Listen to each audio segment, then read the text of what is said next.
Wow, is all I have to say. This is fantastic. And I just want to know, are you the kind of guy who wakes up in the middle of the night after either a dream or a nightmare and writes it down? No. Where I, does this come from then? I have the most boring nightmares and dreams, and I mean, I've had like 4 good dreams in my life, and the rest are boring and pedestrian, you know? I'm going to the store, coming from the store, nothing important.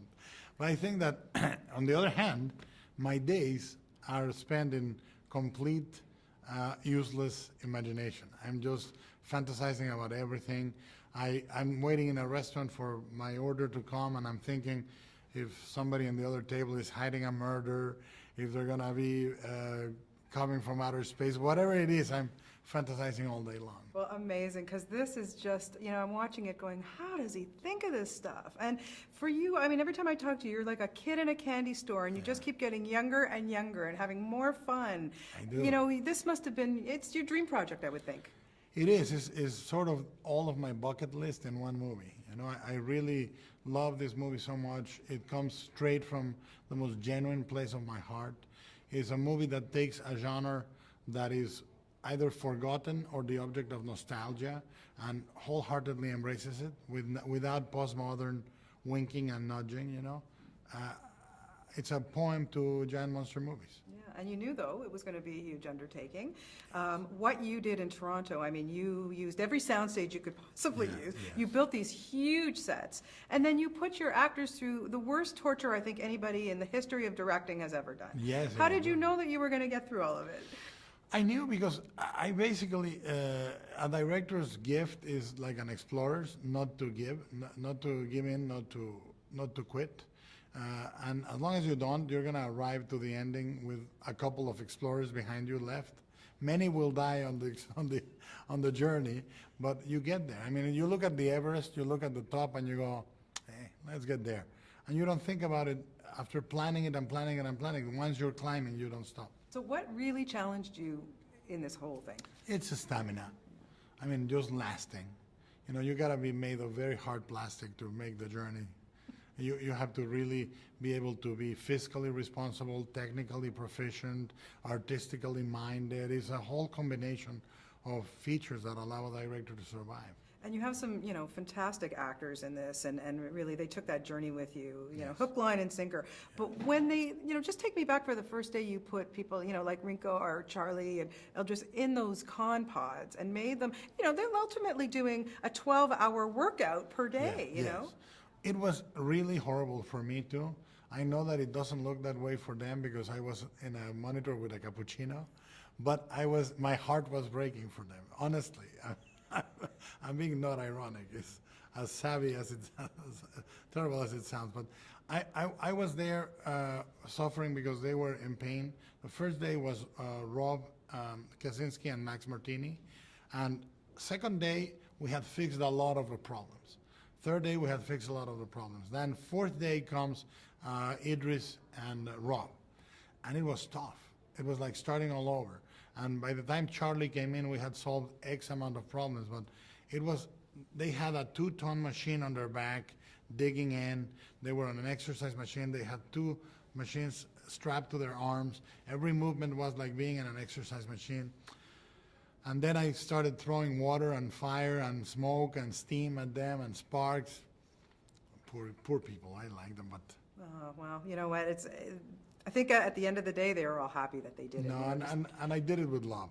And they love working with you. What is Yeah. your secret? How do you keep such happy sets, especially under such strain? I care, and I think that I did about 12, 13 movies as part of a crew before directing.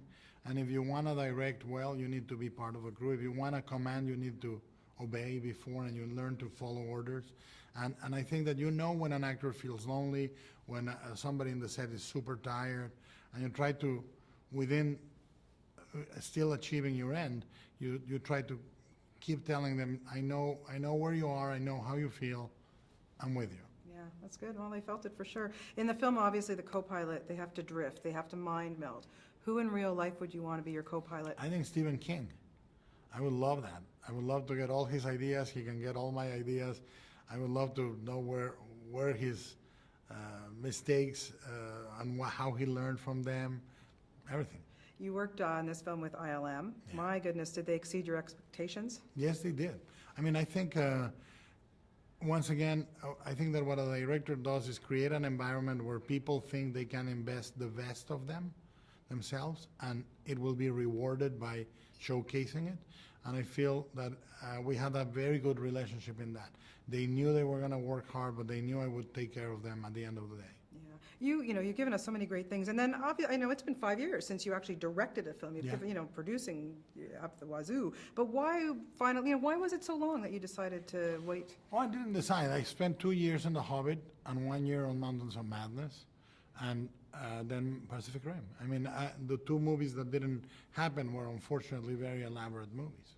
What was the role or the movie that changed your life just completely that you worked on and just That I set you on worked your on? that set you on your course? I think the first movie, Kronos, and then probably Pan's Labyrinth.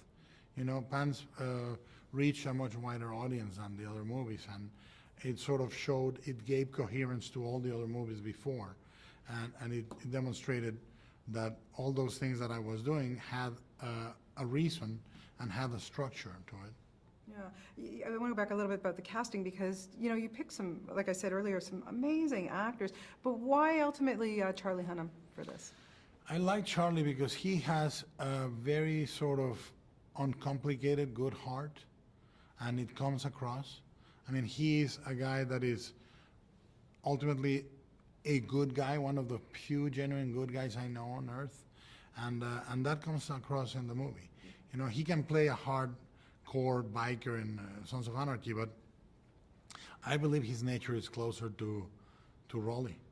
Yeah. You're going to be back in Toronto, and we always love having you. You're going to be working your next film as Crimson Peak, and I'm really excited because you've cast Benedict Cumberbatch in that. Can you just tell us a little bit about what to expect from that film? Yeah.